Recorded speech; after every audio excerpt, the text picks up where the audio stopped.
કાનાને માખણ ભાવે રે કાનાને. આટલી સજી ધજીને ક્યાં ઉપડી સવારી? ક્રિસમસ પાર્ટીમાં મમ્મી. અરે વાહ, મજા આવતી હશે ને એ પાર્ટીમાં તો. હાસ તો ઓલું શું કે મોટું ક્રિસમસ ટ્રી હોય ને અહીંયા, એની જોડે ફોટાય મસ્ત આવે નહીં?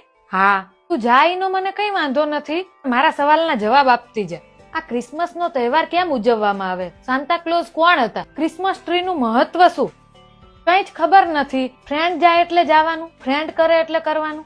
ફ્રેન્ડ તો કાલ હવાર કુવામાં પડશે એટલે તુંય પડીશ નહીં ને? તો પછી જો બેટા, હું કોઈ જ્ઞાતિ, સંપ્રદાય, દેશ કે ધર્મની વિરુદ્ધ નથી. તમારી પેઢીને શું થઈ ગયું ને એ જ ખબર નથી પડતી. થોડો તો વિચાર કરો. આપણા ઘરમાં તુલસીનો ક્યારો હે, એની ક્યારેય પૂજા કરી હે?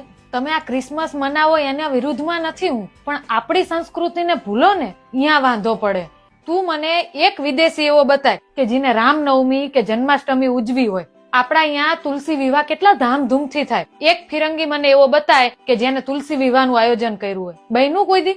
ના, નહીં ને? તો પછી આપણે જ શું કામ? જો એક વાત યાદ રાખ, બીજાની સંસ્કૃતિ, ધર્મ, પરંપરા બધી વસ્તુને આદર ચોક્કસ આપવાનો હોય, એને અપનાઈ ના લેવાની હોય. જો લક્ષ્મીબાઈ બનવું હોય ને તો આ બધા ચોંચલામાંથી બહાર આવવું પડે.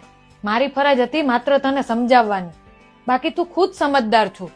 અને હા, અમારા ગામમાં એક કહેવત છે કે માને મૂકીને માસીને ન વળગાય.